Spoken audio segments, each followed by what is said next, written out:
to introduce Ed Gallagher tonight. He's going to give us a talk about IPv6. And we really appreciate it. Thank you, everybody, for inviting me here. What I was going to do to try to take up some time was go through an introduction to you guys while we were waiting, and then I can introduce myself later on. But let's jump into to this. So, again, thank you for having me here.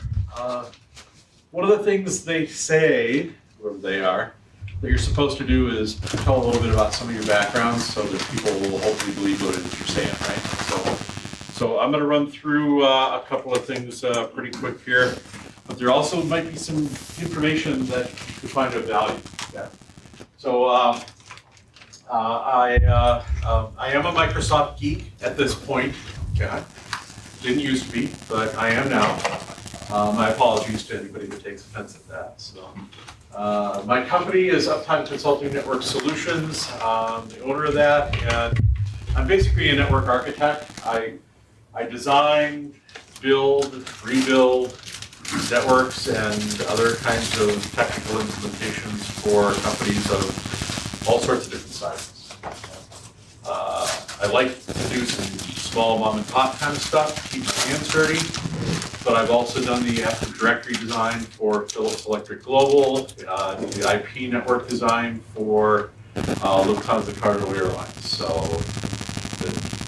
been all over the map, that kind of stuff. Up until April of last year, I was also teaching network architecture and network engineering at Harper and Oakland Community College. But I have kind of set that down for a little while. Some of the things that you might find of value, and if you go to the meetup.com website, the group, I've become a member of this group now. My profile is public, and if you take a look at the other groups that I belong to, you'll find some of this stuff. So, first of all, I'm the president of the Microsoft Midwest Toastmasters Club. And we meet twice a month, once downtown at the Aon Building offices, and we're now just started meeting. Our second meeting of the month is the Microsoft Store. I have a user group called TOP, Technical Operation User Group at Harper, and we talk about all sorts of different things. For the entire past year, and now moving on into this year, we are actually, we've created a mashup between my user group and the NW Club, the Northwest Linux user group at Harper College. So we've been combining our events together and trying to come up with things that are of value and interest cross-platform.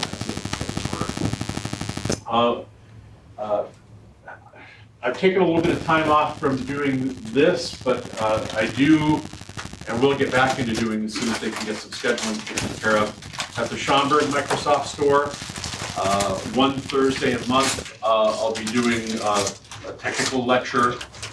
Two Thursdays a month. One of them is targeted towards end user productivity, and the other one is targeted towards IT productivity. Okay?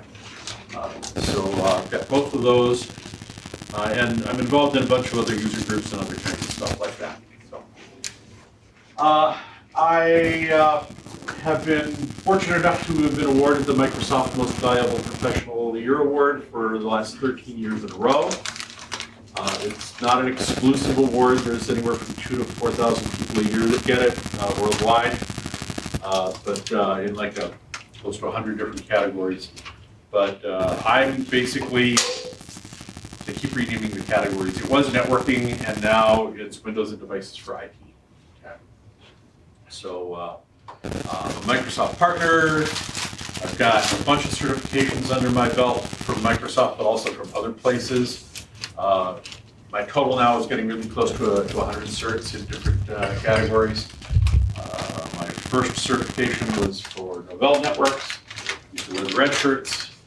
I'm certified by APC, the company that makes the battery backups, in battery backups, power distribution, and cooling, because every watt of power consumed is a watt of heat generated. just certified by Panduit for copper cabling, just all sorts of different stuff. Every time I've found an area where it looks like something in my business world is not being done correctly by a contractor somewhere, I figure, yeah, somebody laughed. Yeah, it's almost always. I usually say, well, you know, I know they're not doing it right, but I don't really know what the right thing is, so I dive into it and I end up, you know, trying to credential myself somewhere so I can more appropriately direct people or, you know, the direction to go for that kind of stuff. So, as I said, I'm a network architect and network engineer. I am a certified technical trainer. That's one of my certifications. Currently specialize in Microsoft technologies. I was a cellular data wireless specialist. Before 3G came out, I was the guy that worked for 3Com as a trainer there. 3Com owned 98% of the US market share of the devices that interconnect the internet and the cellular network. And it was my job to train the network engineers at Sprint and Bell South and all the other cellular companies how to actually get all that stuff to work together in preparation for their 3G rollouts. So 3G, yeah, it's a little dated now, but you know, you wouldn't be doing your web surfing and your email from your phone if it wasn't for that. So I love new technology. Okay, I like to play with it. I like to mess around with it. I hate to implement it in a business unless it solves a business problem. Okay? Nothing worse for me than trying to turn on some new technology just because, ooh, it's the new thing. Okay? Not for me. Okay? For me, it's all about dealing with needs analysis from a business perspective and then finding the appropriate solution, whether it's technological or not, that will solve that problem. Okay? I'm old. Okay? My career in IT started in 1971. I was in junior high and started writing programs back then that I was selling to the school district where I was attending school. And of course, there was no Microsoft back then, so when I tell you I'm maybe a Microsoft person now, but yeah, it wasn't that way all the time. I've been through a ton of changes, okay? Different technologies, different companies. Someday, somebody's gonna knock Microsoft off the pedestal that they're on right now. Don't tell them I said that, please. And, you know, I need to be ready for, you know, where my customers' needs go. But right now, my customer needs are satisfied by what Microsoft does, which is why I recommend it. Okay. I've also worked as an electrical engineer, and I've done quality assurance work on both the electrical engineering side and on the software development side. Boring enough yet? So, all right. So having said that, oh, I got one little thing for you here. This is my first laptop. Okay. When I was in high school, and this would have been 1973. This is a device called a Silent 700. It's got an acoustic modem coupler where you put the old style phone in there, and it had a 110 baud modem. Okay. When I got upgraded to 300 baud, oh man, it was fantastic. That was a dream. Yeah. Yeah. But yeah, I used to carry, you know, it's got a little briefcase thing. I used to carry this around at high school with me from class to class. I think I got beat up in high school. Yeah, it must have weighed a good 40 pounds or something. Yeah, it wasn't light. It wasn't light. All right, so one thing I'd like to talk about is setting expectations. So it was really nice of you guys to evolve. I'm old, I still say guys a lot, everybody. Okay. It's still nice of all of you to invite me here to do this, but I was a little nervous about it because this is a developer group, and I'm an IT pro. Okay, I'm the guy with the switches and the patch cords and stuff, and while I've done development, I haven't done it in a long, long time. So not really sure how to marry what I'm going to be talking about into the developer world per se, other than to let you know that IPv6 is here, it's here to stay. And as developers, you need to make sure that you're not doing things that will break what's happening with this, okay? What is that? Depends on what you're developing. Such as my field where I store my IP address has, 4 bytes. Sure, you bet, you bet.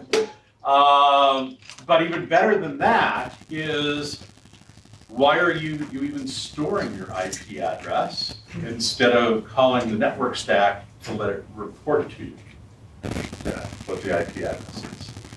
And those kinds of approaches are really important. There's a ton of guidance out there from different development communities on good ways and bad ways to deal with this kind of stuff.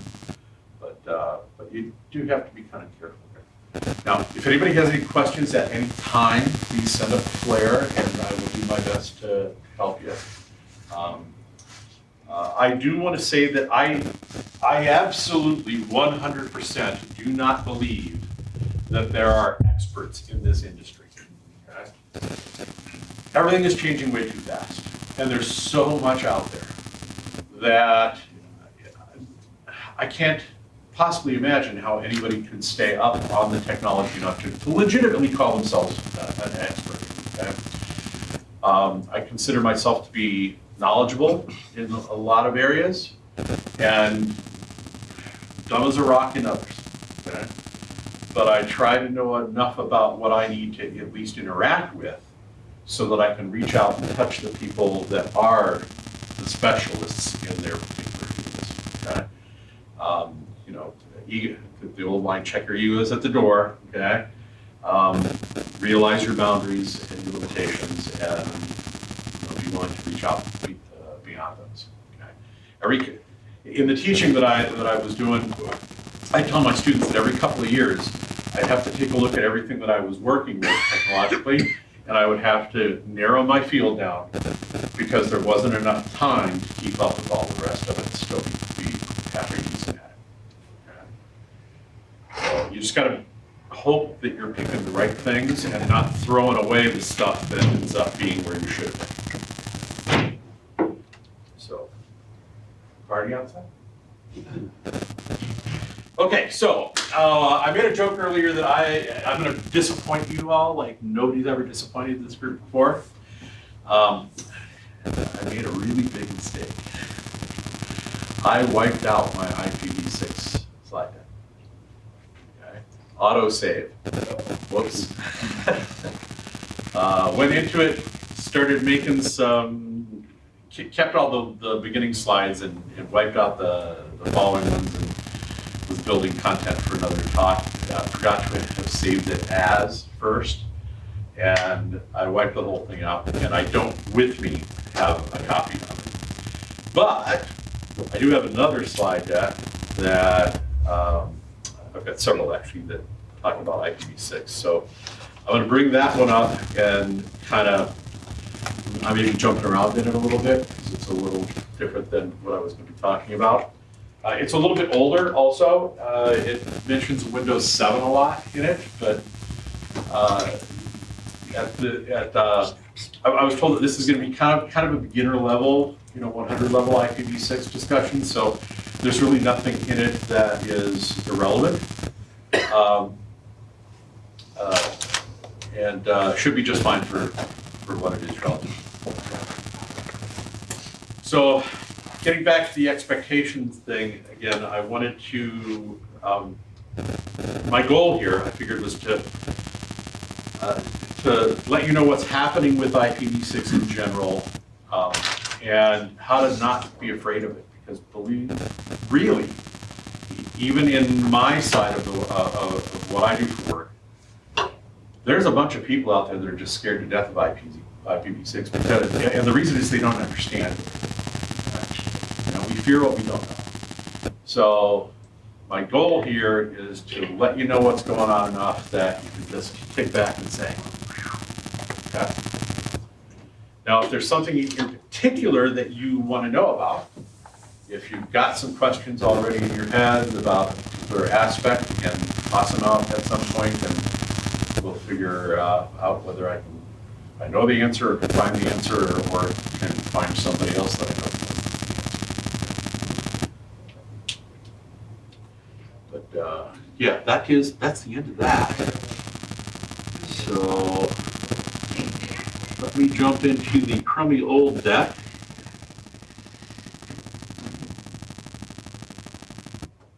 All right, so in my work with Microsoft and in the whole process of this award thing, they took about 15 people that got the Microsoft MVP award, and they brought them into this program called STEP. It's the Springboard Technology Expert Panel. And it was our job to kind of advise Microsoft on ways to speed the implementation of some technologies, not necessarily Microsoft technologies, like IPv6, but also Microsoft technologies in general.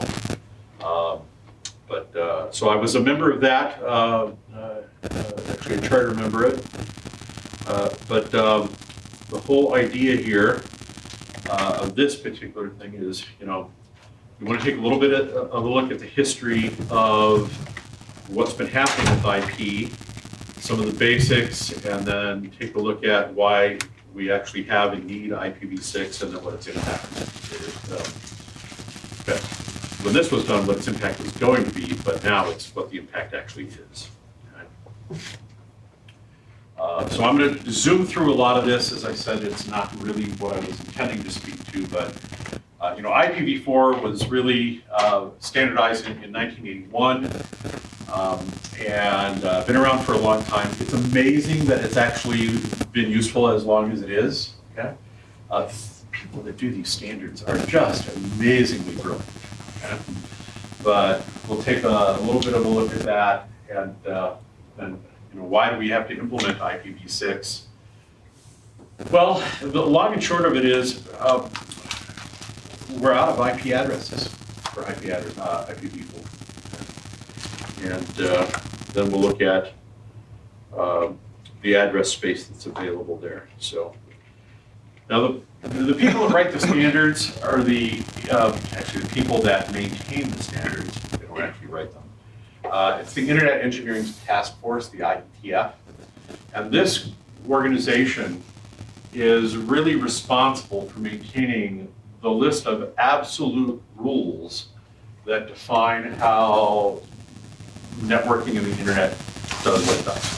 Okay? If you want to know the answer of, how should something be done when it comes to a standards technology that's under the purview of IETF, these are the people that have the rules. Okay? All this spun out of a DARPA project back in the days. The internet was actually invented or created September of 1969 when they hooked 4 computers together. Okay? And basically the TCP/IP and stuff like that came in much later. The whole kind of OSI 7-layer standards model was finally pulled together in 1997. So took a couple of runs at this, which is why it's IP version 4. Okay.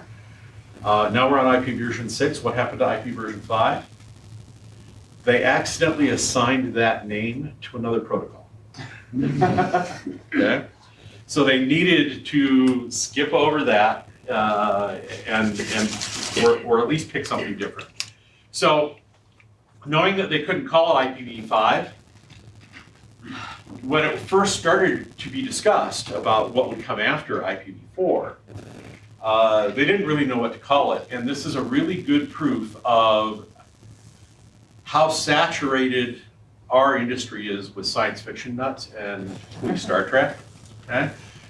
The original name for IP version 6 is actually IP Next Generation, named after the TV show. Okay? So, yeah, so if you ever see IPNG, then that's really just an early document talking about IPv6. All right, so in the early 90s, they realized that we needed to really start doing something about this, but some problems popped up. In 1995, do you know that the ICANN, the Internet Corporation for Assigned Names and Numbers, it's got to be an acronym for everything, right? That there is an RFC about that, I believe, too. So, they figured that at one point in 1995, we were between 4 and 6 months away from running out of IP addresses. Imagine if the internet stopped growing in 1995, how different everything would be today. So they took a good, strong look at what it was that they were doing, how they were doing it wrong, the technological impediments that were forcing them to do what they were doing, and they rearranged a few things, okay? They came out with 3 different sets of rules that have allowed us to continue to use IPv4 to this day. Okay? One of them is called classless interdomain routing. Another one is called variable length subnet masks. And then the last one, and the really big saver, is you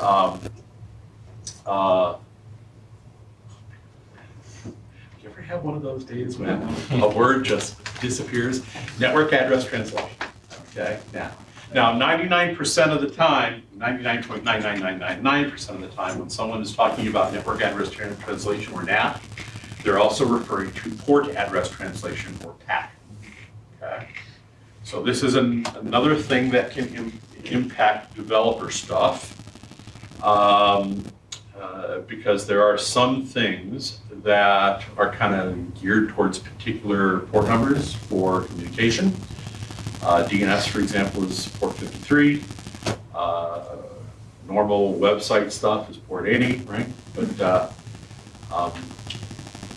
nice thing about standards, there's so many to choose from, and we can always, bend the rules a little bit.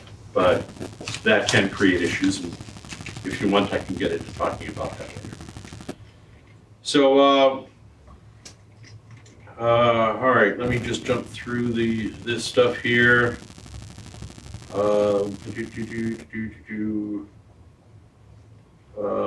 Yeah, okay, so this is how long it's been a serious problem. IANA, the Internet Assigned Number Authority, that basically hands out IP addresses to all the regional authorities throughout the world. Okay, they had announced that they had allocated to the regional authorities every IPv4 address in existence, all the way back in 2011. That's 9 years ago. Okay. So we've been basically living, if you will, on the growth of the internet based upon what IANA has already handed out to the regional authorities. Okay. Now the regional authorities in Europe, they've got one called, the acronym is RIPE, R-I-P-E.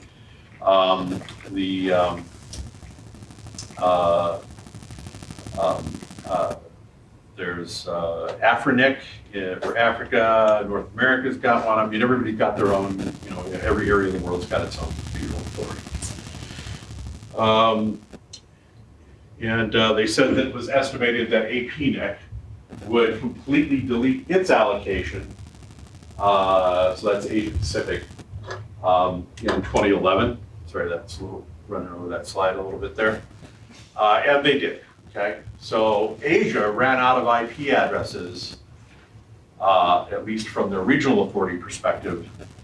They assigned them to all of the service providers, telecommunications companies, in 2011. So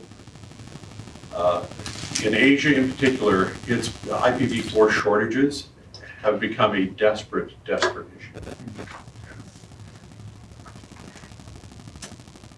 So what's the answer? Well, the brilliant people that run all this stuff realized that they needed a lot more address space.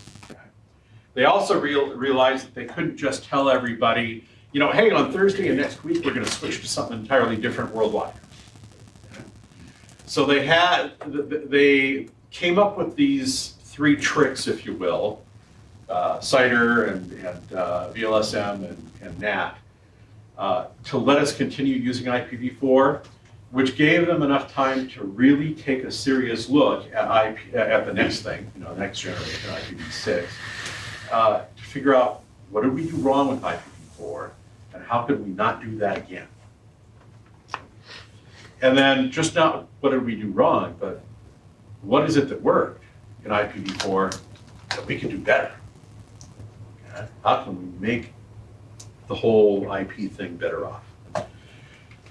So IPv4 uses a 32-bit address space divided up into 4 8-bit chunks.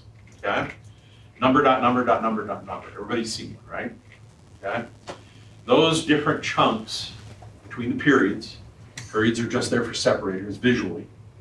Those chunks are called octets because from the Greek or Latin word for the number 8, you know, octal and stuff like that, octagon, because there's 8 bits in each chunk.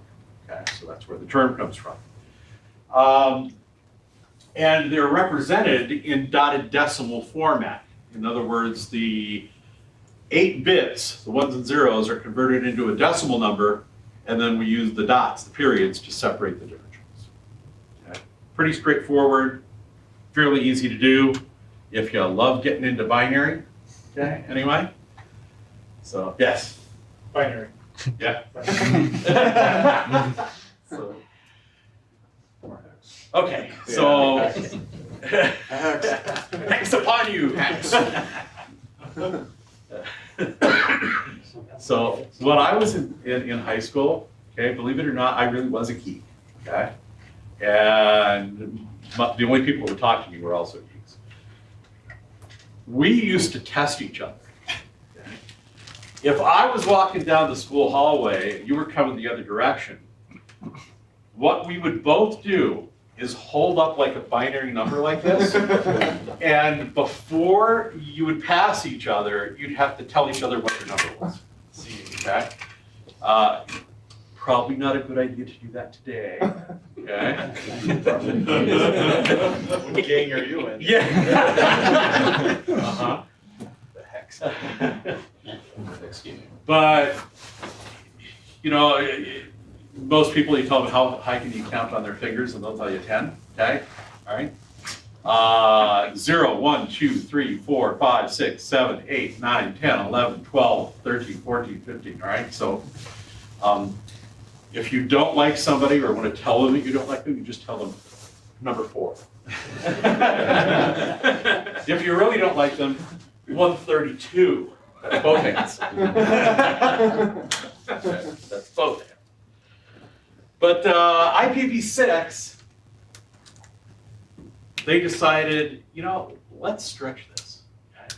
Every bit you add doubles the number of addresses. Okay? So, no, not 32, not 33, not 34, not 35. They went to 128 bits.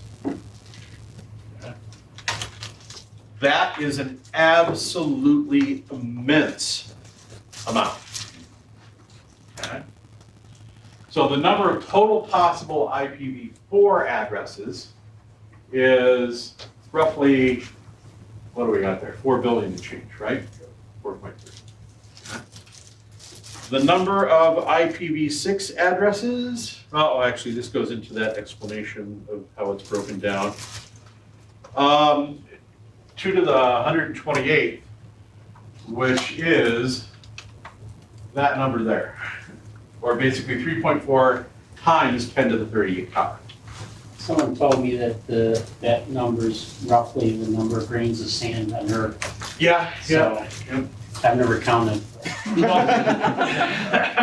It's tedious work, let me tell you, all right? It's not as bad as reading the RFCs, but it's tedious work.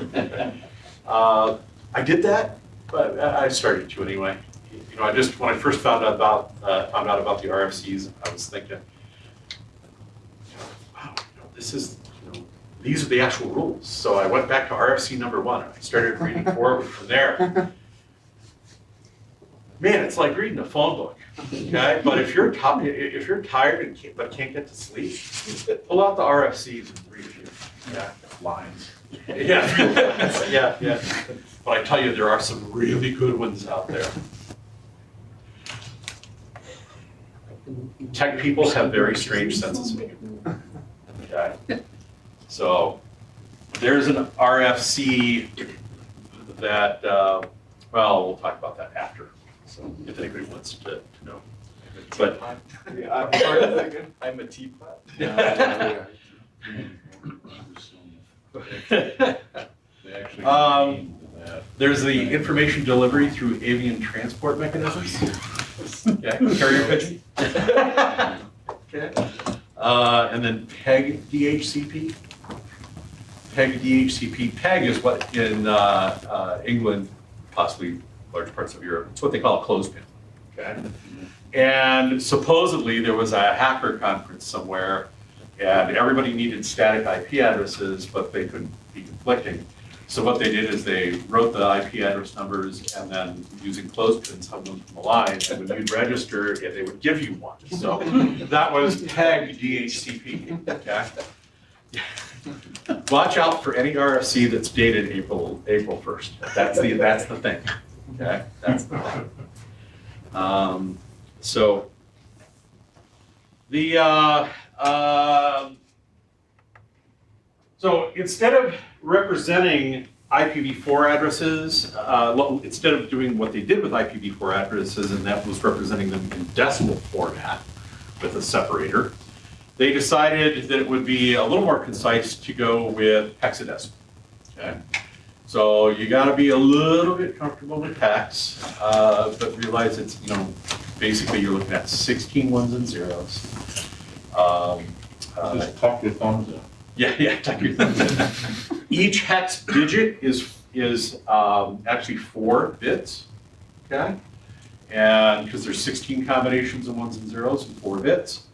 And those 4 bits represent a number from 0 through 9. And then, because you can't write the number 10 as a single digit, it's A, and then B, and then C, and then D, E, F. Okay? So 0 through 15, substituting letters for the decimal 2-digit numbers. To make it easier to distinguish, they decided to use a different separator, so they use a colon instead. And anybody here familiar with subnetting? Okay, a few people. In IPv4, the original way of representing subnetting was to use another dotted decimal format number, like 255.255.0.0 or whatever. And when they came out with classless interdomain routing, CIDR, they came out with a new way of noting that. And instead of doing the old 255.255 stuff, they do slash, and then how many ones in binary are there in the subnet mask. So if you're wondering where that slash comes from, so /8 would be the equivalent of 255.0.0.0. If you ever want to do a binary math class at some point, I can do that too.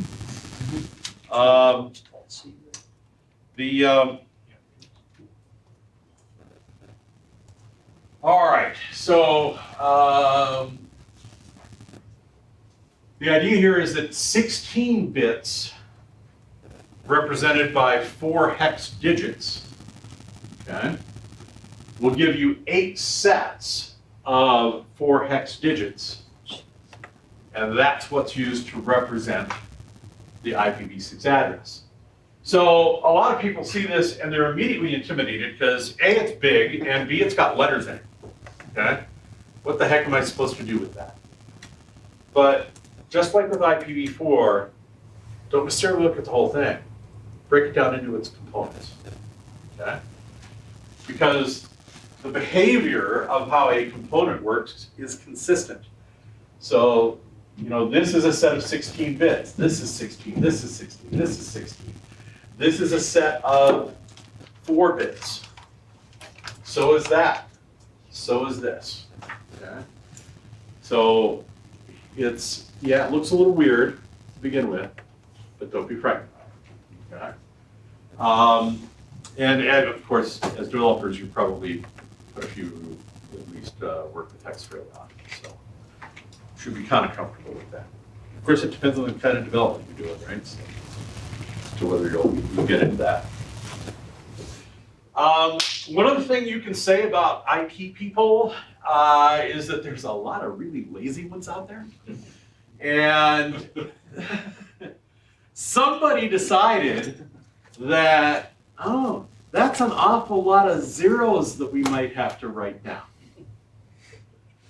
So they came up with 2 different methodologies of reducing the number of zeros when you write an IPv6 address.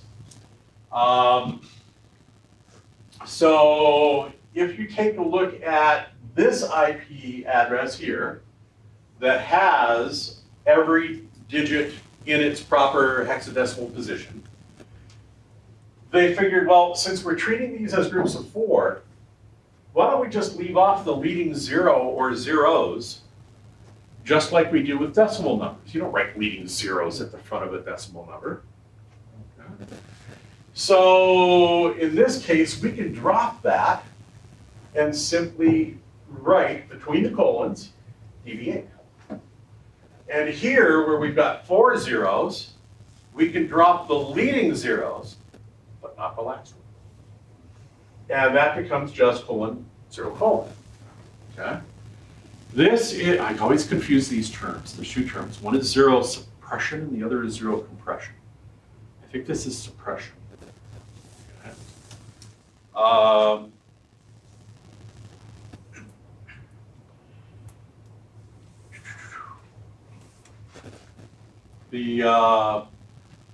That was suppression. This is compression. So this, no, could be either one. I don't know. I don't remember. It's one of those things that, okay, it has no functional meaning for me to remember the term. Okay, throw it away. I got more stuff I got to store in what few brain cells I have left. One of the things I bring up a lot, because I do forget a few things here and there, is like not blowing away my slides. Einstein was being interviewed once, and the reporter made fun of him because he couldn't remember his own home phone number. And his response was, why should I clutter my mind with things like that when I can look it up whenever I need to? So I'm using that as my excuse.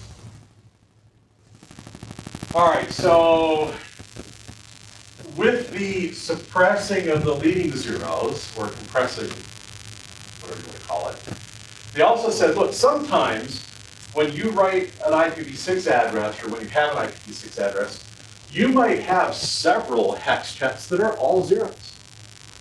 So why do we even have to do colon 0, colon 0, colon 0, colon 0, colon 0? Why can't we just put in 2 colons and say that everything between there is all zeros? So they did. So this IPv6 address becomes that by stripping the leading 0 from this hex, group of hex digits, and removing all of the zeros between here and here. Now, you can only do this once in an IPv6 address, because if you've got numbers at the front, a whole bunch of zeros and several hextets, and then some numbers, and a whole bunch of zeros and then some numbers, if you put colon, colon here and here and here, they can't tell how far left or right that middle set of numbers is. So you only get to do the double colon once in IPv6. Doesn't matter where you do it, as long as it's being done appropriately. But there is a movement out there to say this is stupid because it just makes it more confusing for people, because now there's all these different ways we could write an address. And how often do you really need to write one down anyway? But it's in the standard, it's the way it is. Already already talked about IPv5. It goes to the scope of how many IP addresses there are. Back in the late 90s, I read an article, this is back when it was still called IP&G, that if they were going to use the 128 bits, even allowing for a massive loss of usable addresses because of dealing with routing issues and other kinds of stuff that causes IP addresses to not be usable, there were still enough IPv-NG at that point, or IPv6 addresses, for every square foot of land on the planet Earth to have 3,000 IP addresses, and that includes all of Antarctica. So what? A person takes up about 2 square feet. Every person in the world, if we were all shoulder to shoulder, everywhere, could have 6,000 IP addresses. And then in 1999, I read my first article from somebody that said, well, that won't be enough. Yes, they are already planning on what comes after IPv6. This will last us for a while. But there's some very interesting things that do apply to a developer perspective on this. Okay? When all of this was coming about, back in the mid-90s, we were just transitioning from a stage of IP address usage where each computer had one IP address. And, you know, back in the old days, a computer only did one thing.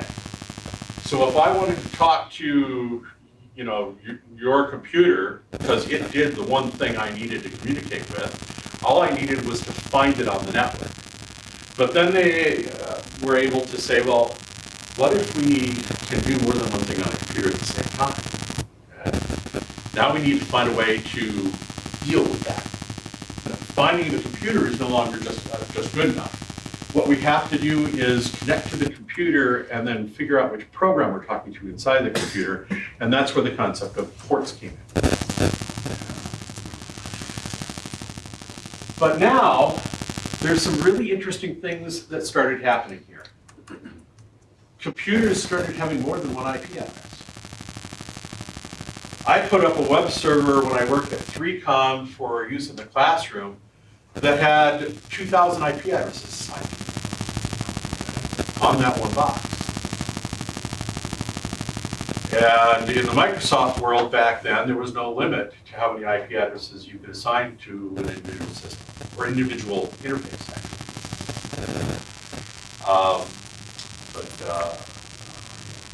So I'm not sure where the Linux and Unix world is today on that, but I would imagine that you could basically put on that. People started thinking about this a little bit differently.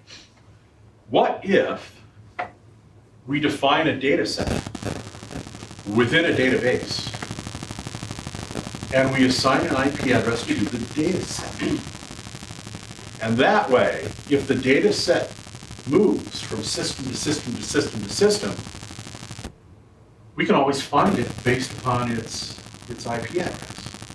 So we're looking at scenarios where a single system might have hundreds or thousands of IP addresses just to represent all the functional things that are happening on that one machine, but also could have millions of IP addresses representing all of the data chunks that we want to contact.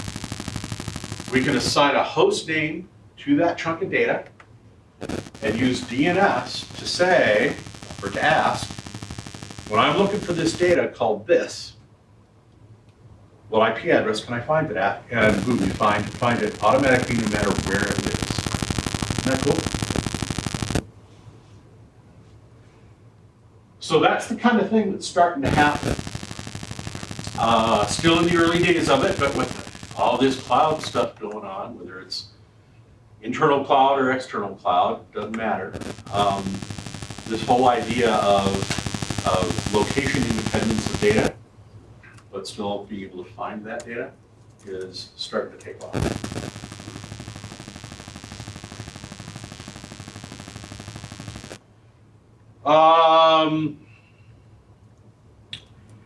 Okay. So, differences. What's unique about IPv6? Well, the way we use IPv4 now with network address translation, although every one of these computers in this room has its own separate IP address, because we're all going out through the same firewall using network address translation, the internet thinks we're just one IP address. With IPv6, there's enough IP addresses that every device can have its own unique, globally unique IP address. This means that NAT is no longer necessary. Now, you're going to find a bunch of stuff out there. The internet is such a wonderful, wonderful source of really bad information. There are people that say, oh, there is no NAT in IPv6. Absolutely wrong. There's no need for it in IPv6. And then you've got that group that says, oh, well, yeah, if you don't use NAT, then you got big security problems. No. Read the technical history and documentation behind NAT. Nothing has anything to do with security with network address translation. From a hacker's perspective, hacking through a NAT process is like hacking through wet toilet paper. Okay? It's not a problem. The first time I saw it, that was in 1998. At a user group meeting that I was holding, and we brought somebody in and he said, hey, watch this. Broke right through a NAT translation. You can still use it though. Yeah, just don't count on your existing hardware being able to handle it when it comes to your edge devices, firewalls, and such. In IPv4, we have a whole bunch of different kinds of IP addresses. RFC 1918, for example, defines private IP addressing. The 192.168.something, a set of 256 different Class C addresses. The 172.16 through 172.31 IP address ranges, which is a set of 16 Class B addresses, and the 10.0.0.0 range, a single Class A address. Okay. As IP addresses that can no longer be used on the internet. Again, you'll find a lot of people that say, well, those are not routable. Yes, they are routable. Okay? They're just not routable on the internet. They're perfectly routable on your internal network from one subnet to another as long as you got your router set up right. So different ways of classifying IP addresses. The classes were originally the size of the networks. Class A was single octet at the front was your network ID, and all the different combinations of ones and zeros after that was your host addresses. So there were a couple of billion IP addresses there. Class B addresses have 65,534 usable IP addresses. It isn't that much. So Class C addresses have 254 usable addresses. But, and then we've also got Class D addresses, which are multicasting addresses. You can't assign them to a host, they're used for multicast purposes. Things like streaming audio and streaming video can, but not always use that multicasting technology. And there's other stuff that in IPv6, they made a very interesting decision. They started taking a look at IPv4. They said, you know, one of the big mistakes we made with IPv4 was the whole concept of a broadcast address. Broadcasts are bad for a lot of different reasons. So there are no broadcast packets in IPv6, none at all. Don't exist.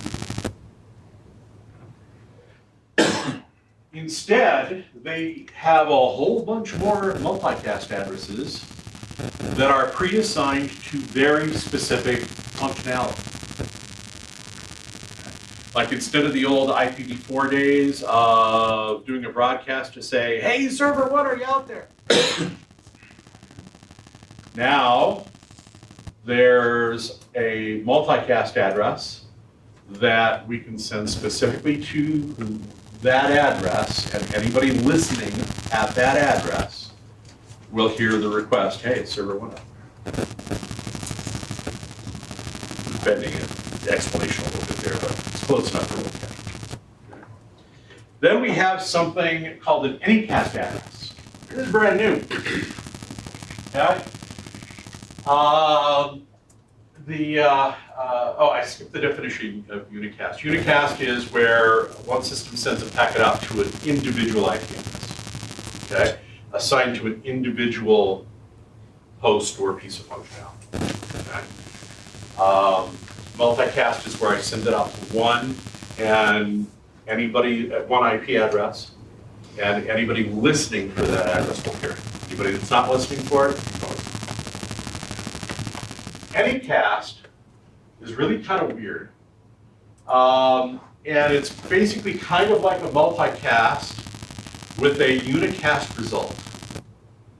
In that, I can send a packet out and say, I'm looking for something that does, and the device closest to you will answer back because somehow it figures out that it is closer to you than the other devices that also do that.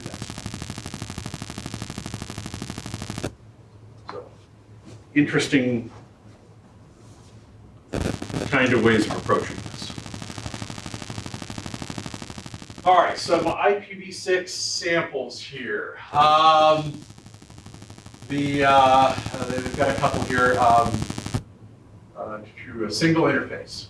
Okay, they've got 2002:3 FCB : yada yada yada, 2001:470.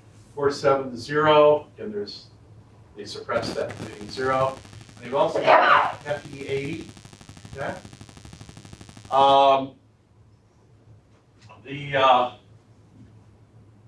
In the IPv6 world, it is not going to just be common for a computer to have more than one IPv6 address. It's going to be normal. Now, that's because every IPv6 device, whether it's configured or controlled implementation of IPv6 or not, actually comes up with an IP address in this special range that starts with the FE stop. More about that coming up. And there's another kind of, I'll get to it.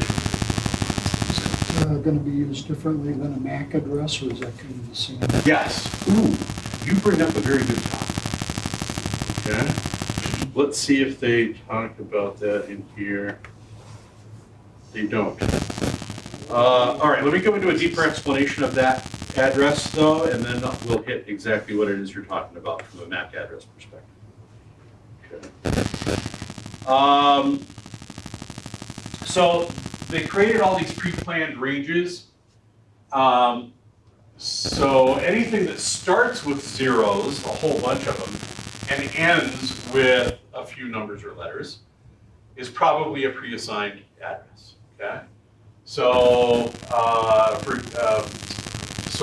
for example, and remember this means your subnet size, and also anything that has specific stuff at the front end has controls on it too. So when we have : here, when we're including 0 suppression and 0 compression, and we end up with no numbers, what number is that? 0. Okay? So when you can eliminate all the zeros and just put a : and everything in between is all zeros, : means 0. So this says if you're looking at the entire address space, but paying attention to only the first 3 bits, those are reserved. You can't play with those first 3 bits. The IP address of 0, 128 zeros in binary, that is a reserved address, and you can't use that either. That basically is the I don't have an address. Something's going wrong.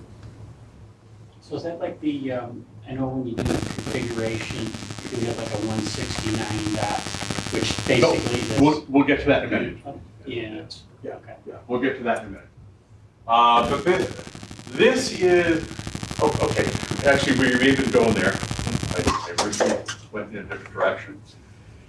And again, I'm sorry that I'm speaking to Windows, but that's what I know. If you're set up as a DHCP client, and no DHCP server answers you, you're going to automatically pick an IP address in the 169.254. Right. Something range. That's called the IPv6 address range, the automatic private IP address. There's another RFC that excludes those addresses from ever being used on the internet, just like RFC 1980 excludes the others. But it's possible to set a computer up by flipping a registry switch in the Windows world, so that if you are set up as a DHCP client and you don't get a reply back from a DHCP server, you will not automatically pick an address in the IPv6 range, and instead you'll end up with 0.0.0.0. That's just that's a Windows thing, though. Yeah, yeah. But it's a registry flip to say have this behavior. Okay. So and there are technical reasons for wanting to do that. From the perspective of you'd rather the device not communicate at all, versus communicate with other devices that are also having similar problems and ending up with the 169.254 addresses. All zeros followed by a single 1, that's the local host. That's the equivalent of 127.0.0.1. Okay. 2000 in the first set of numbers, but you're only paying attention to the first 3 bits in that set of 4 bits. Remember that digit is 4 bits. We're only paying attention to 3 of the 4 bits. Pardon? The high 3. The high 3, yeah. So, so the 4th bit could be either a 0 or a 1. So, 4th bit there. So if it's, again, that's 4 bits. The number 2 in 4 binary digits is 0010.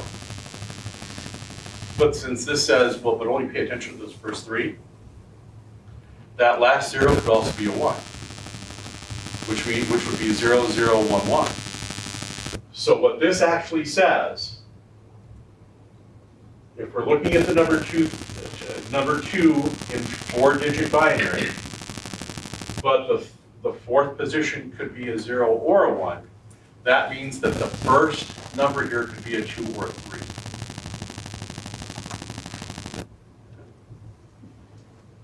And anything that starts with the first number being a 2 or a 3 is, by definition, something called a global unicast address. These are like, in IPv4, what I call real internet addresses. Okay? It's the ones that are used on the internet routing.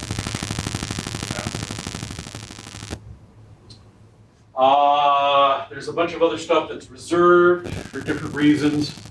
Is there a range of localhost addresses? Because I've been in V4 space where I've had to assign multiple localhost addresses No, or loopback addresses. So no. But you could assign an address to a system and then treat it as a local host address. But it has to be in a defined range. So it would be, but I needed something that would not communicate on the NIC. So, use the loopback device. So, Not that I'm aware of. I mean, that would be implementation specific of the protocol stack on the system. okay. But there's nothing in the RFCs that I recall that allows that.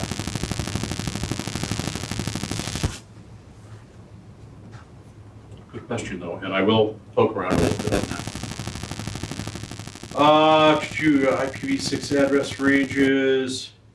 Okay, so I'm gonna drop out of this slide deck that I found what I want out of another deck that I had. So here's another kind of brief summary of some of the different types of addresses. As I said, the unspecified address where I have an address.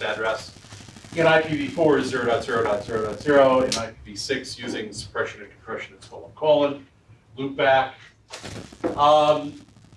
We mentioned the auto-configured address, okay? 169.254.something.something. In IPv4 being the PIPA address, automatic private IP address, APIP. The equivalent of that is FE80 with zeros filling out the rest of the first 64 bits. Yeah, a lot of zeros. And then the last 64 bits, because remember there's 128 bits, like 64, can be pretty much anything. But that gets back to this gentleman's question. What was your name? Tom. Tom? Tom's question, so I'll touch on that in just a moment. But this is basically the IP address. Every IPv6 device must have an IP address in that range.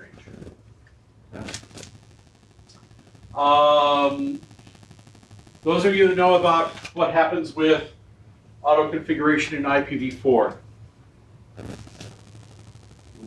what do you know about what happens if you get a 169.254 address? What can't you do? You can't talk to anyone because you're out of the subnet. You can't talk to anybody unless they're on your same physical subnet and also having the same problem that you are. Okay? But yes, you can't, if they're not, if they're off the subnet, you can't get it because you don't have a default gateway. There's no NAT stuff going on anywhere. You don't have any name resolution settings configured. Basically, this was Microsoft's idea to say, if you don't have a clue what you're doing to set up a network and you turn two computers on that are connected to a switch, they'll be able to talk automatically. Okay. So they actually were deeply involved in writing the standard that defines a PIPA. So, the equivalent to that is here. This allows any device on a subnet to talk to any other device on the subnet, at least as far as the rules of IP routing is concerned, because it's all in the subnet. There's no routing. Okay. I'll try not to walk out of the room. Well, forget. And again, we don't have broadcasts, we've got multicasts instead. And the multicast ranges are FF something something, because we're paying attention to the first 8 bits, which is the first 2 hex digits. Now, there is one other thing that I would like to mention. Sometimes, as I'm going through my learning process, I have to make stuff up just to keep it straight in my head, okay? And in IPv4, we call these things octets, right? Okay? So, to make it more conversational, I started calling these hextets, even though grammatically they are decahextets. Base 16. Okay? But I call them hex stats because it's easy to say, it rolls off the tongue. So I'm going to use that term moving forward, but don't think you'll ever find anybody else. But if they do, it's mine. Get royalties. And register. I'll tell you about the time I invented the Sony Walkman too. You think I'm joking? All right, so here's some categories of IP addresses. Global unicast are the internet addresses. Unique local addresses. Link local addresses. Site local addresses. The first three are the ones that we're going to be really using and talking about. Site local addresses was in an earlier RFC about IPv6, but they deprecated it. They said, oh, we made a mistake, take that away. Okay. Unique local addresses is what replaces it, and I'll explain to you what they are in just a moment. And then there's a bunch of the special addresses like, ::1. And then there's a whole bunch of stuff that has to do with compatibility and transition between IPv4 and IPv6. And a bunch of that stuff is really, really confusing. The good news is you don't need to know about it anymore for a new implementation because those mechanisms existed back when, there were that many people, that's in binary, by the way. There were that many people that really understood what IPv6 was, and they had to do a lot of IPv4, IPv6 stuff going on. There's so much IPv6 out there today that those transition methodologies like Teredo tunneling and embedded IPv4 notation, that kind of stuff. Just somebody says this is what we want to do, and it falls into one of those transition categories, say, no, we don't need to do that anymore. It's now, the 2020s, okay? It's not 1999. We can still party like it's 1999.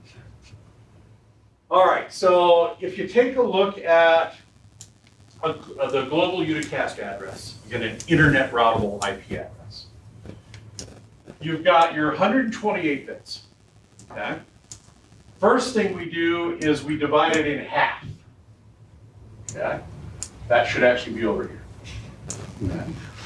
The last 64 bits are referred to as the interface ID. Would have been referred, it's roughly the equivalent of the host ID in the IPv4 world. Okay.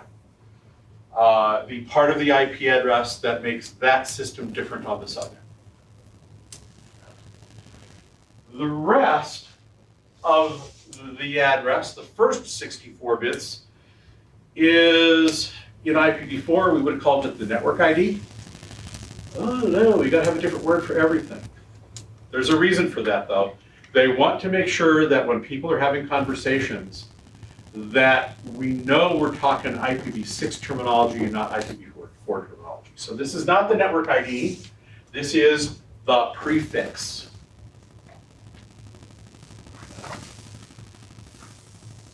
Now the subnet mask works in IPv4 by having all ones in the subnet mask where the network IDs,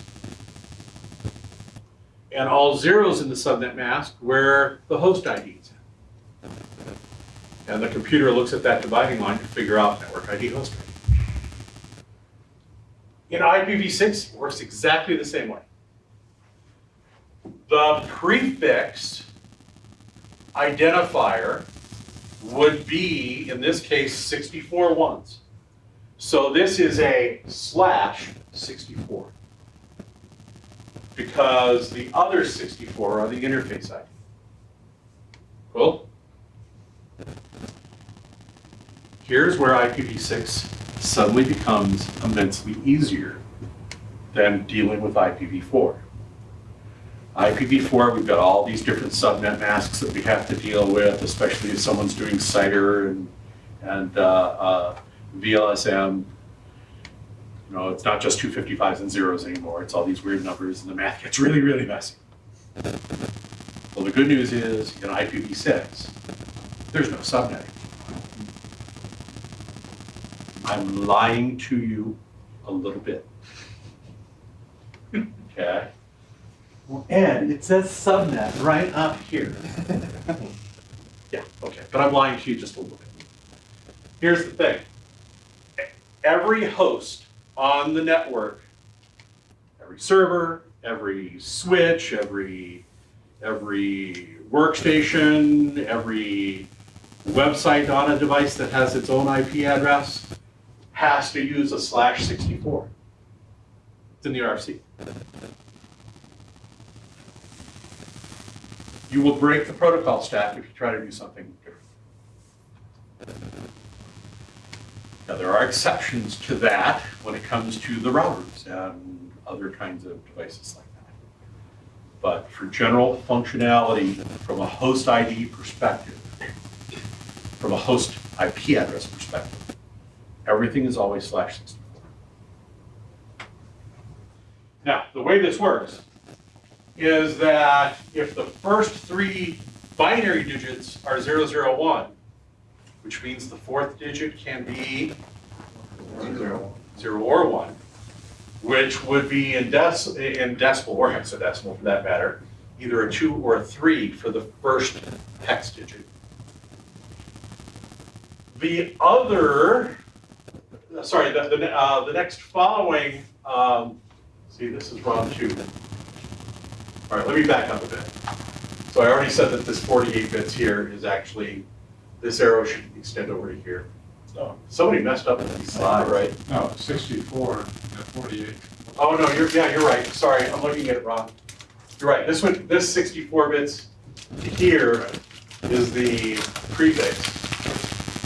And this 48 bits, meaning the first 3 hextets, first 3 sets of 4 hex digits, that is basically the network ID, using IPv4 terminology with a prefix, in IPv6 terminology, that your ISP would give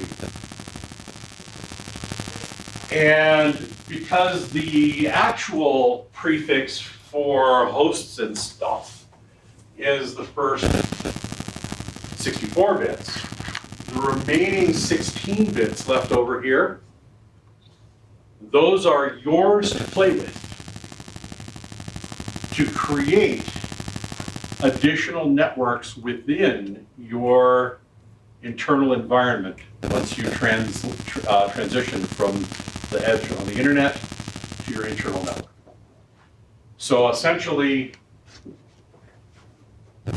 this represents your point of presence on the internet for your organization. They refer to it as a POP. Because again, that law that says you have to have an active. And then these are the networks inside your company. Cool? Now, and we can tell that this is a internet routable address again because it starts with a 2 or a 3. 001 or 0010 or 0011. Because we're only paying attention to the first 3. Confused. On a previous slide, I thought you said that the first 3 bits were 001. That was the equivalent of the local host. No. That'd be the last part, and all zeros in front. Yeah, if it's all zeros followed by a 1 at the end, Oh, okay. that's localhost. That's localhost. Okay. So, and then this section is what you get from your ISP. That is referred to as your global routing prefix because that identifies your point of presence on the internet from a global perspective. Does that make sense? Terminology is a little weird. I got a little sidetracked on how I was explaining it, so I apologize for that. But So really, you don't have that many. I I mean, there's a lot of addresses, but if you can only route these across the internet, there's only, you know, 2,000 and 3,000, and then, okay, what about all the rest of the space? Good question, okay?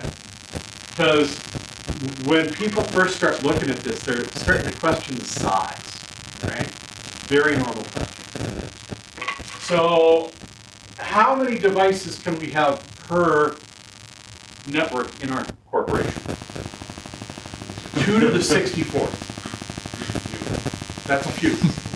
Okay? All right? So, Remembering that currently IPv4 is only 2. So, yeah, then mine just wait here.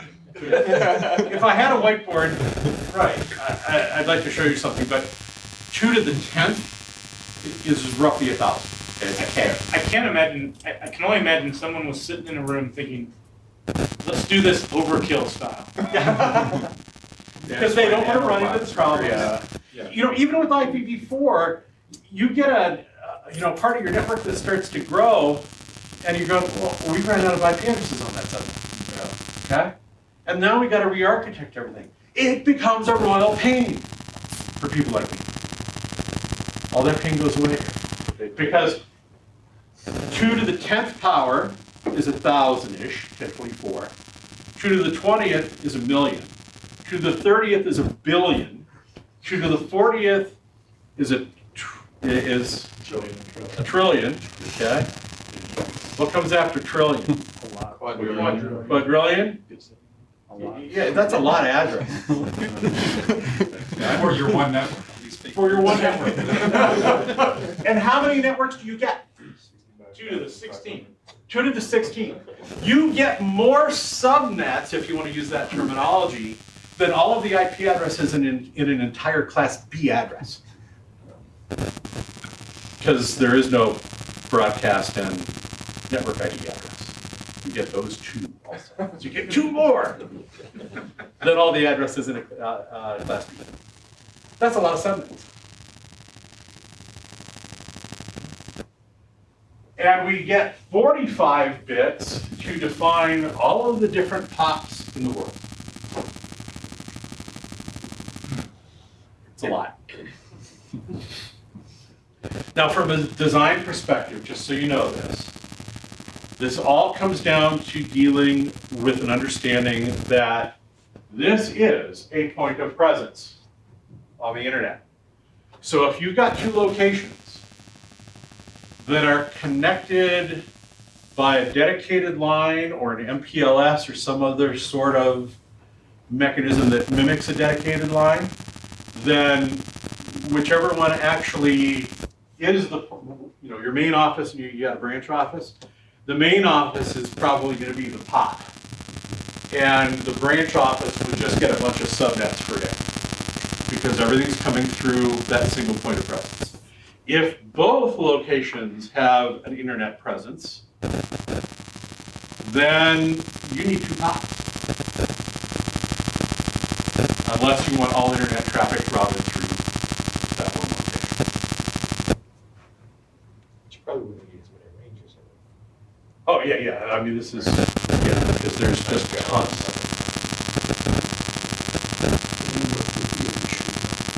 Pardon? Bandwidth becomes an issue. Bandwidth? Don't we get all the bandwidth we want? Not at my house. So what, I'm still not clear on the relationship between that and the MAC address. That is We're the next thing on my list. Okay. So we have our prefix or our network ID defined. Every device has to have a different host ID or IPv6 interface ID. Okay. Now, back again in the late 90s, you guys mind if I sit down? Please. Okay, thanks. I'm getting old. So back in the mid-90s, somebody said, we already have a unique ID for every device on the network. Okay? It's the MAC address on your network card. just use that. And they actually wrote it into an RFC and all sorts of stuff going on with it. And if you were going to automatically assign the interface ID, that was where it was going to come from. You could tell it, hey, you're on this global routing prefix and this particular subnet. You could just have a router announce that through something called a router advertisement. And the device is left to pick its own interface ID. And it'll just use its MAC address. Well, just after that happened, and I mean just after, Intel started producing chips that had a serialization embedded in the chip that people started saying, well, now you can track me on the internet, because there were ways to query this. And the uproar was just tremendous. Intel took a huge beating about it. And the entire IPv6 community went silent for months. Because tracking you based on your MAC address is way more trackable. Okay? So they said, we gotta come up with a different plan. So there's basically a couple of different things that happen. And we'll talk about how the stuff is done, but typically, you're also going to hear people that say, there's no DHCP in IPv6. That's wrong. There are ways to get by without DHCP, but there are very good reasons for using it.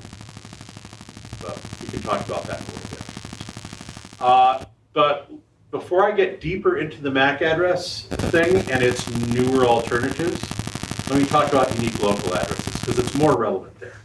Because typically, and it's even more relevant when you're talking about the link local addresses. But so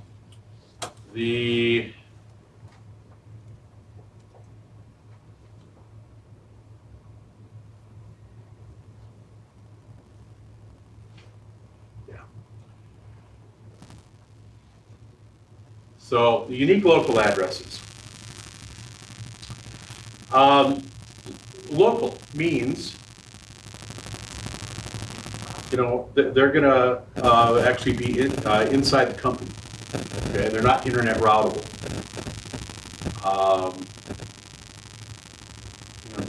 This is behaving very oddly.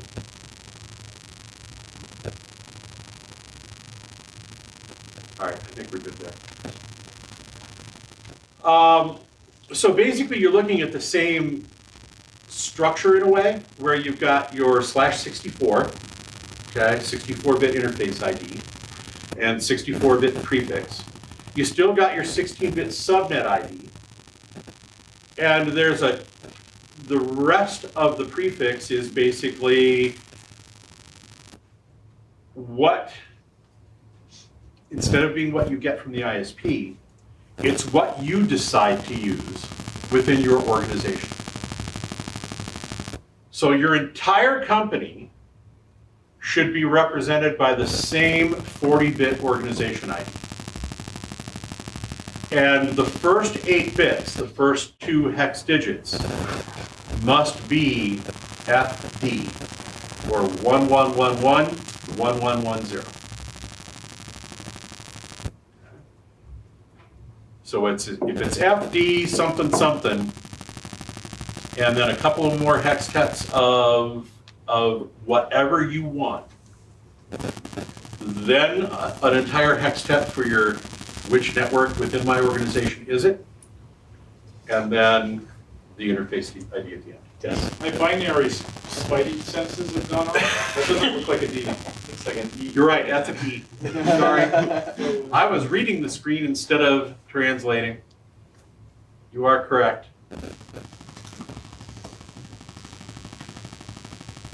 Let's fix that. Sorry, FE. And that is, it is FE, not FD. So,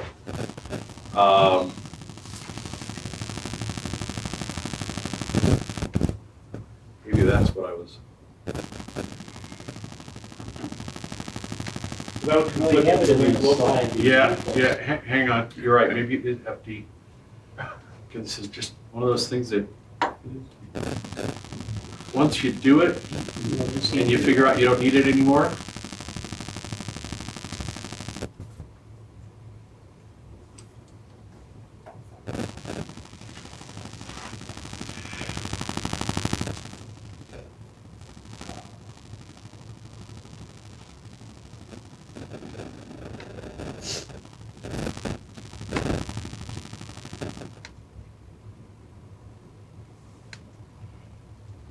All right, let me look it up in a moment.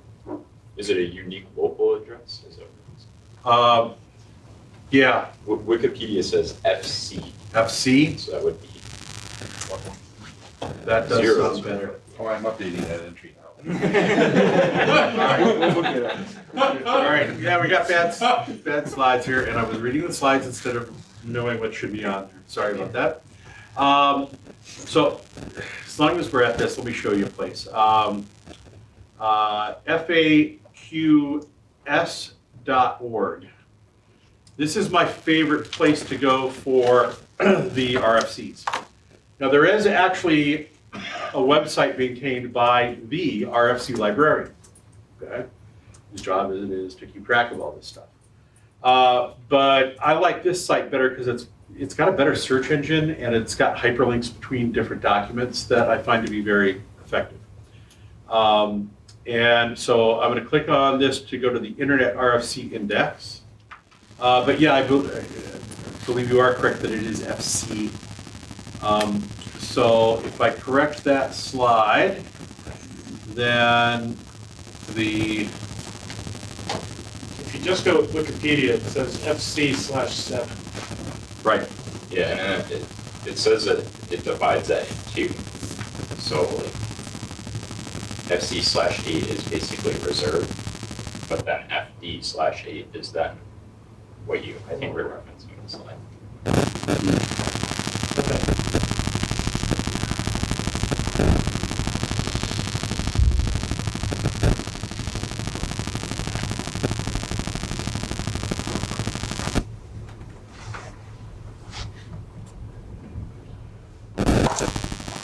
All right, so this is what it should look like.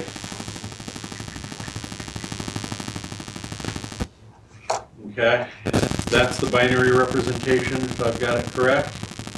And the first 7 bits must be 1111110. And the 8th bit can be either a 0 or a 1. So that could be an FC or an FD.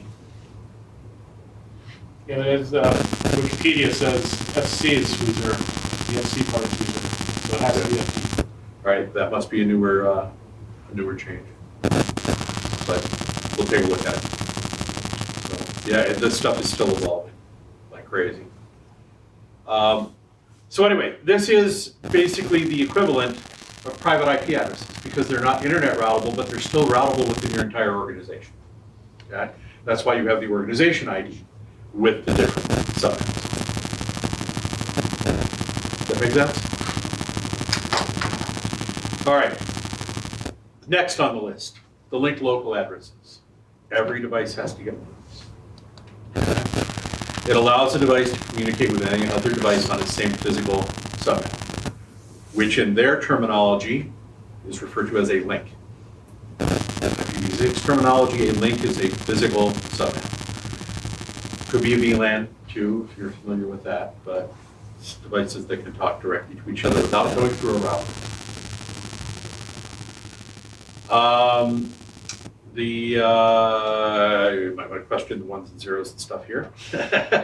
But FE8, yeah, is the start of this. And this is the rough equivalent to the IPv6 addresses. But instead of giving up your IPv6 address when DHCP assigns you something else, you keep this. And the original thought was, hey, let's use the MAC address for the interface ID. So, in any of the cases where the device is responsible for selecting its own interface ID, whether it's for link local or if it's told by the router, hey, here's the network you're on, just pick your own address for that network. Here are the possibilities that exist last I looked. Yeah, you can use your MAC address, but there's some translation that you have to do because your MAC address is 48 bits. This is 64 bits. And it's not as simple as just throwing some zeros in. Could be, right? Couldn't be that easy. But still, it's, you know, they flip an octet and do some other stuff. It's kind of weird, but supposedly there's reasons for it. I don't know what they are, but there's a mathematical methodology for this. Or you could randomly pick an interface ID, and once you've established its use, more about that in a moment, you can use it forever, even between reboots. Or you could pick a new one each time you initialize the interface. So every time you reboot or other initialization event takes place. Or you could pick a new one at random at any given trigger. A random time interval, a certain amount of bytes going through, whatever it happens to be. That is the dodging and weaving while you're running equivalent of IP address assignment. Yeah, it's stealth mode. Okay. Oh, it just changed. So there's options out there. And it really depends on the OS and the stack as to which option or options are available.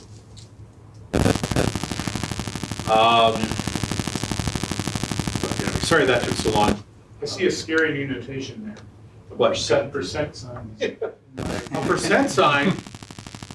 What? How can they stick more funny looking characters inside? It's not supposed to be a slash. Nope, that's supposed to be a percent. There's There's another interesting thing. It's modulus operators. You remember Escaping a legal X. So. You remember when computers used to have one network card in them? Yeah, doesn't happen much anymore. Even if you've just got a laptop, you got a wireless and an Ethernet port on it. Just wireless. Just wireless. Fine. But here's the problem. If I'm connected to this network and I have a linked local address, which is a defined network prefix, and some random number for an interface ID, and I also have a network connection over here that connects to another network with the same network prefix, because it's the network prefix used by all linked local addresses, but I'm going to have a different potentially random number for the interface ID over there. If someone sends me a packet and I need to respond, how do I tell which way do I send it? Where does the response go? Okay. Each interface in the system doesn't have to be a physical interface, it could be a logical interface. That's why they're kind of changing the terminology up here a little bit. It's an interface ID, not a host ID. Okay? IP interface ID. Each one gets a number. So if I get a packet that comes in on this link local address network ID, but with that particular host interface ID, it's going to get registered as coming from network card number 3, or network interface number 3. So that when it's passed up the protocol stack where the IP address information gets stripped away, and then the response is generated and passed back down the protocol stack, it's going to figure out where we have to send the response out, which menu, or which logic interface. And it's stuff in the protocol stack that keeps track of that. Unless you're developing stuff that interfaces directly with the protocol stack, you shouldn't have to worry about it. To my knowledge.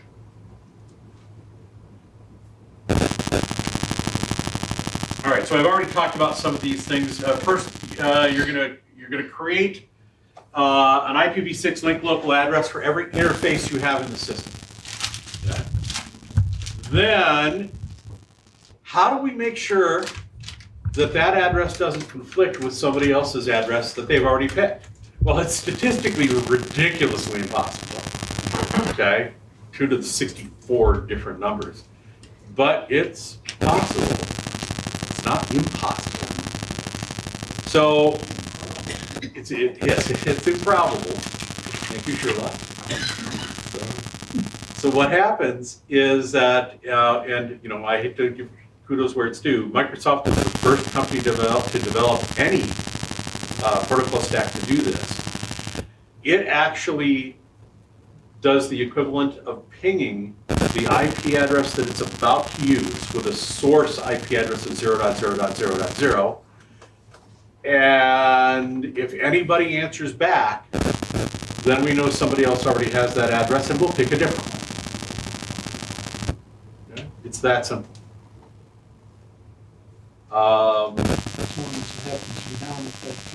As long as it happens to be on at that time.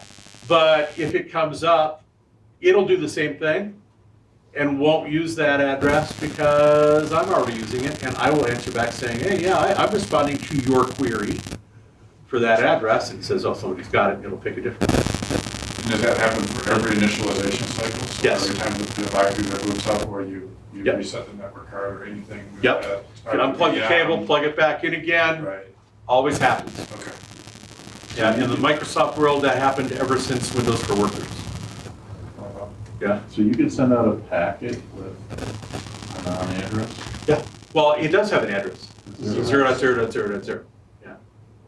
Source address. Or you can send it out with a source address of a broadcast address. I was gonna say, where does the pong go? It says, hey, I'm using this address. It'll respond to whatever address sent the original request, the original ping. It'll just use that as the destination address for the POM, and we're listening for that. Okay. If somebody says, I have the address that I just asked if it exists out there, then I know not to use it. Pardon? Sorry, you do it a couple times. No, you did just lower the probability and limit. Right. So yeah, it's not going to do it multiple times. It's only going to do it once, but it's better than yeah, because it's already statistically virtually impossible. So the next thing it does is it looks for a router, and it sends out a multicast address packet called a router solicitation address. There's actually a specific multicast IPv6 address assigned for router solicitations. Okay? And the routers should be set to listen for that. And the router can then respond back. And in this case, the router is checking to see if it has any knowledge of any prefixes for the interface that received that router solicitation message. And if it does, it can send back a router advertisement that says, you just heard this response on prefix number whatever, and if that system is set to configure its own interface ID, it will then do so. Router tells you what network you're on, you get to pick a host. And again, you're going to test it to see if that's used or not. So whether the router is telling you, here is the unique local address that's for internal corporate routing only.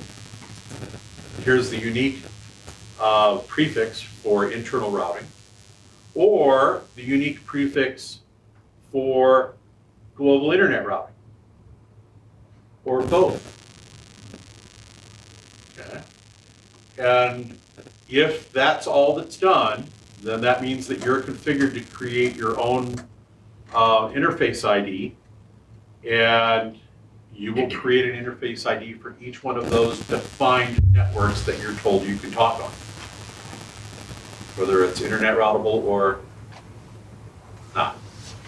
So are there variations of those multicasts to say, I'm looking for the router that's the gateway, or I'm looking for the router to building 2, or, Well, it seems like they're implementing some other layers of protocol. and they're interspace. in different places, yes, yes, there's a possibility to do that. So, and it can become more complex, which is why we still have this option. It's possible that the router may simply answer back, hey, you're a managed IPv6 device, go find yourself a DHCP server. In which case it will. And then the DHCP server can hand out the next interface ID that's available, or maybe there's a reservation that says you're always going to use this one, or whatever else is appropriate from a DHCP perspective.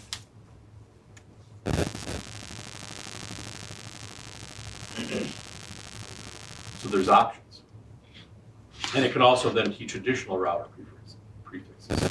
So going back to your question, yeah, there's scenarios where you could be, you could have a mesh network implemented where there's multiple routers on every subnet, so that you've got redundant pathways to get to places.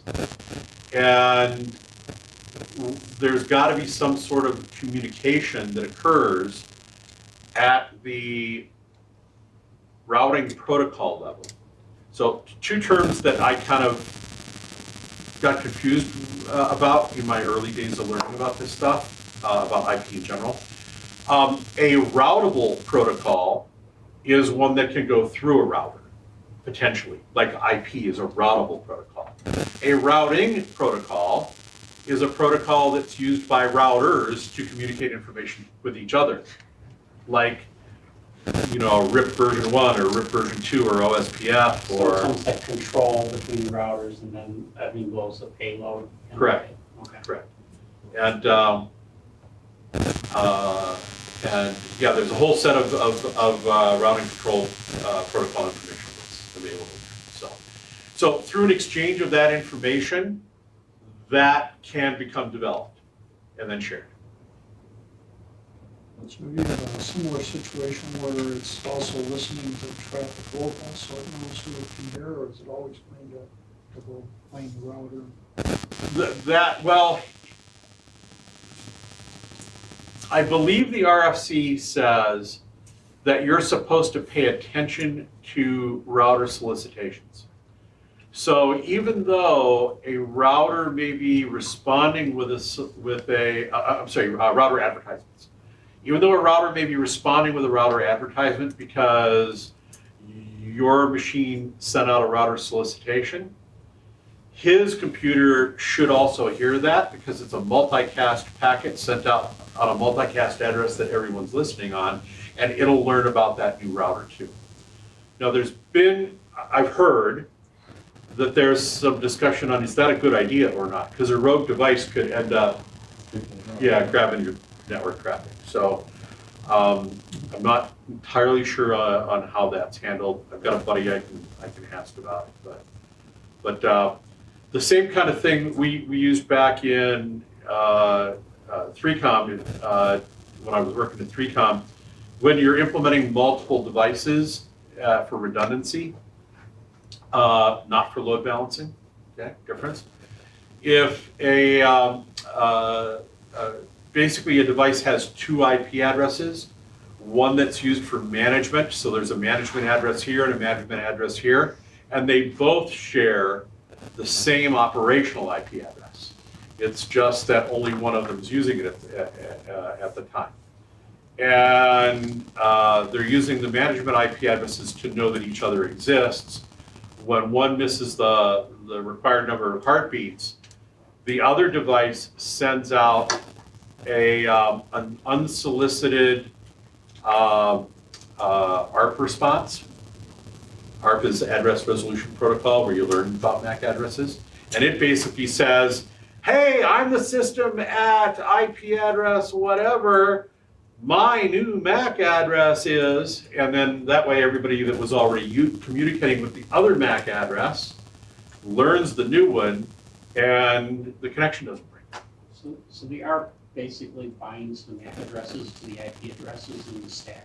Well, it doesn't do the binding, but it's the information that it carries is used to create that binding. It is, okay. Yeah. That's a good way. Which is thinking there's a lot of addresses that's potentially in here, the network, or MAC addresses. Yes, yeah. Which is a whole nother conversation. But the lecture that I give on that starts out with, why are some switches $60, other switches $600, and other switches $6,000? And others even more.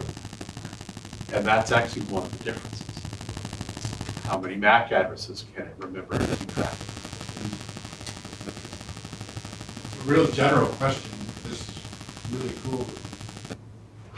Where is IPv6, like generally speaking, in adoption? Is all your general hardware network and all that supporting it at this time? That's exactly where we're going right now. Thank you. You paid me for lead in, right? That's you- perfect lead in right there? I'll give you the $20 after the meeting, okay? So it all comes down to, do I really need to know this, right? Okay? Well, the answer is yes, because it's here. Okay? On the Microsoft side of things, where there's a lot of stuff that comes prepackaged, all systems since Vista, now I need a shower. All systems since Vista have actually had IPv6 embedded in the protocol stacks and turned on by default. Okay, so this is one of the key things. You've been using it already, even though you don't know.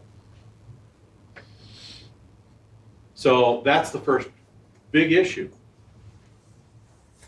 Now, granted, you're only doing the link local addresses because you're not doing anything managed yet. But your devices that are on the same link can talk to each other with IPv6, and in the Microsoft world, do so by default. So there's preference given to IPv6. Now, that leads directly into another big thing. I don't understand IPv6, I'm afraid of it, so I'm going to turn it off. Do not do that. Too late. First of all, you can't disable IPv6. Not in the Windows world. You can turn it off on an interface, but it's still running inside the system. Okay? You cannot turn it off in the Windows world. Second big issue. What are you going to do when you need to turn it back on? Nothing that you've got on your system has ever been tested or implemented or configured during installation with IPv6 in place. What will break? And I'll tell you what right now will. If you've got a Windows server and you install Exchange on it and the server has IPv6 disabled, you turn IPv6 on, you just broke Exchange. And I don't mean you just, oh, I gotta go back in and turn it off now. No, you just broke Exchange. Reinstall everything. And it's not alone, all right? There's a lot of software out there that does have to bind in some way or another to some stuff down in the protocol stack. And because it may want to control, am I communicating V6 or V4. Not that it necessarily needs to know anything below that, but it wants to know, once I get under the TCP layer, should I include instructions that say go 4 or go 6? Or just don't do that and it'll ignore it and it'll choose whichever one it wants based on the OS. But there's stuff out there that will just break. So it's really important that A, you understand that you're using it already, and B, that you get some understanding about what it is that's going on. Okay? If you got a new cable or other kind of internet modem from your ISP within the last, easy 3 years, guaranteed it's passing IPv6 in and out of your internal network by default. You're already using it.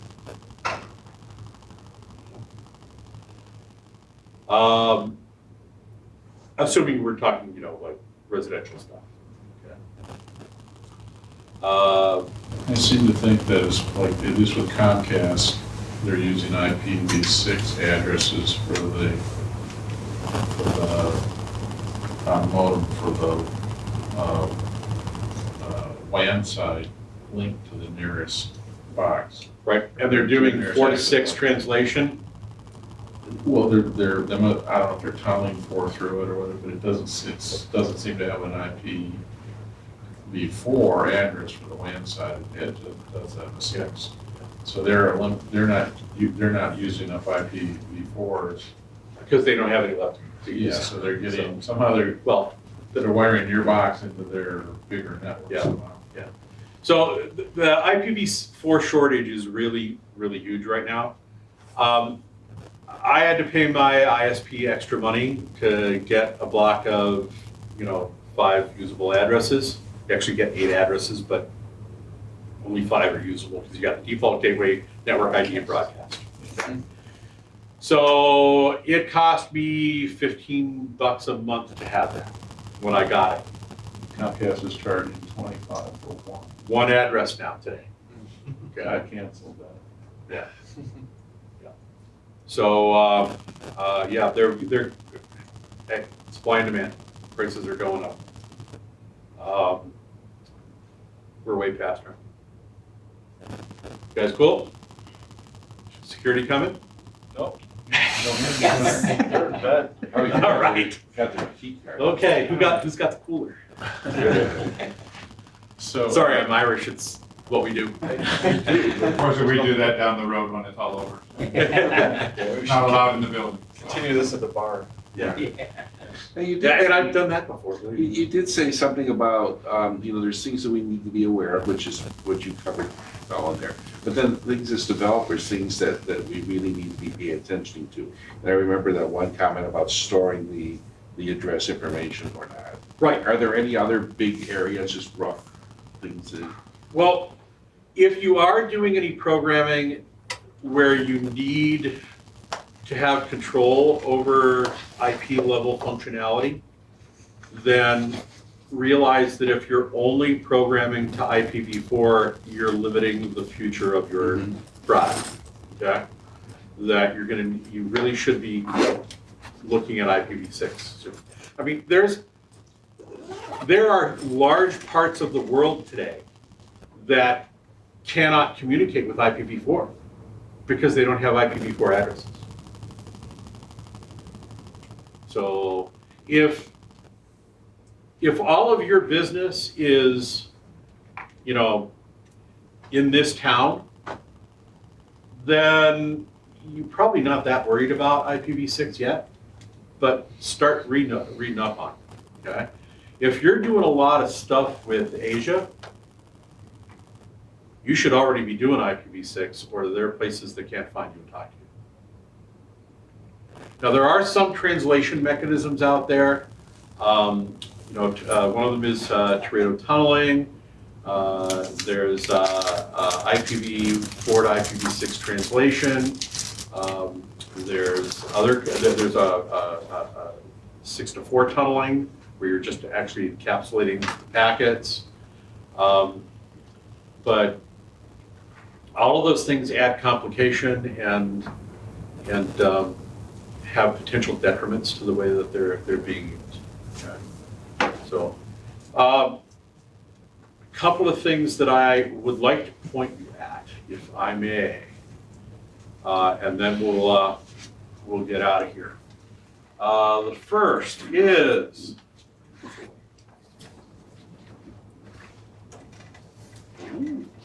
Quick, is that everything? Nice. yeah.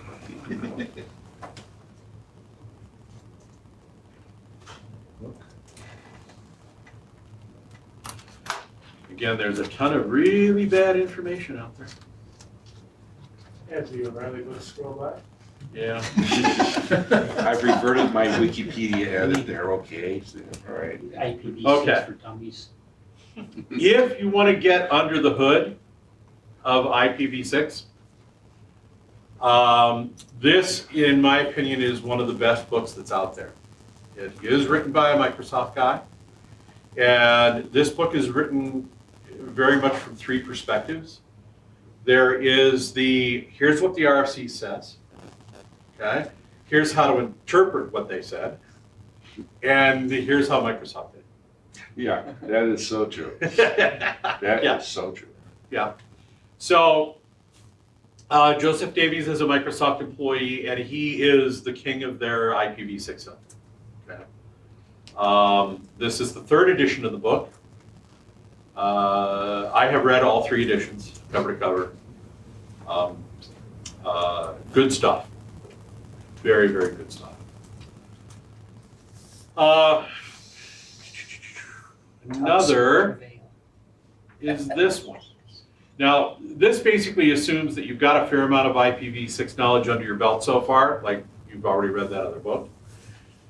This is by a guy I know, his name's Ed Horley. I met him because he was also an MVP for a while. He's the only person that I know that has ever told Microsoft after I think he won 8 awards in a row and told them, I don't want the award anymore. Yeah. So, but this is basically, the Davies book is like this, okay? This book is substantially thinner, but it's all, how do I practically apply this to the Microsoft Windows world in a network that I'm trying to manage and administer? A lot of this would translate into any operating system, because when you're talking about the layout and design of things. But this guy is good. And Ed Horley,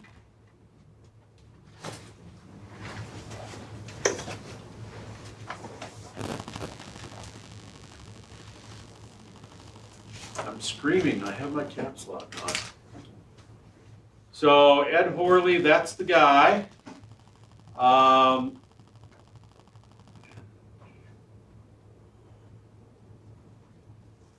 So he is the co-chair of the California IPv6 task force.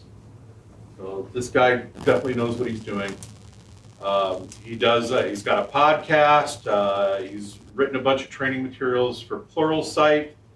That black book I showed you was an A-Press book. And yes, he is the crazy IPv6 dude. Okay. But anything you could get your hands on by this guy is absolutely worth latching on to.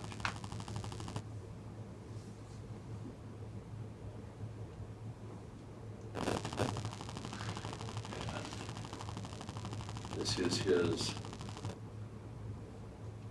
page on the Microsoft site for when he was an MVP.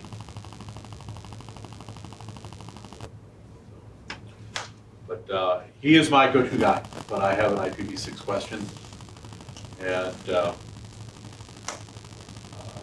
if I can't get a hold of him, then I'll call Joe Davies. He's the other one. If you're dealing with IPv6 and firewalls at all, anybody do that? I never. Oh, so, I got another guy for that. So, but everybody, that's all I got for you. If you've got interest in other kinds of stuff like this, again, go to that meetup site, look at my user account. All the groups I belong to are publicly viewable. And there's quite a few good ones. The one I would highly, well, several I would highly recommend. First of all, yeah, okay. Like, I'm not going to recommend my own. But, you know, we try to do a good job at Harvard College. But there's one called the IT crowd, or the IT crowd, named after the British TV show, if you're familiar with that. Meets way the heck down in Naperville. But I drive down there, I live in McHenry, and I drive down there every Saturday for that. Because it's one of the most interesting and incredible group of people that I've run across from the standpoint of, you know, really smart person, really smart person, really smart person, really smart person, that all have an immense amount of knowledge from their own different areas to contribute to the conversation. It's really cool. You meet every week. They meet once a month.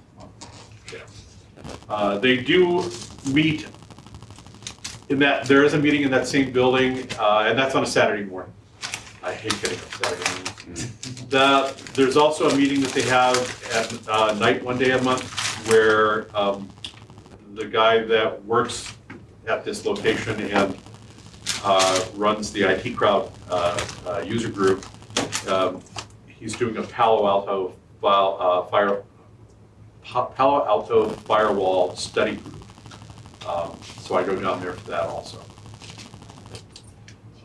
But that's really good. And anybody interested in jewelry making, I'm the president of the West Suburban Lapidary Club. So that's my non-technology getaway. But, that's about it. Thank you. Good.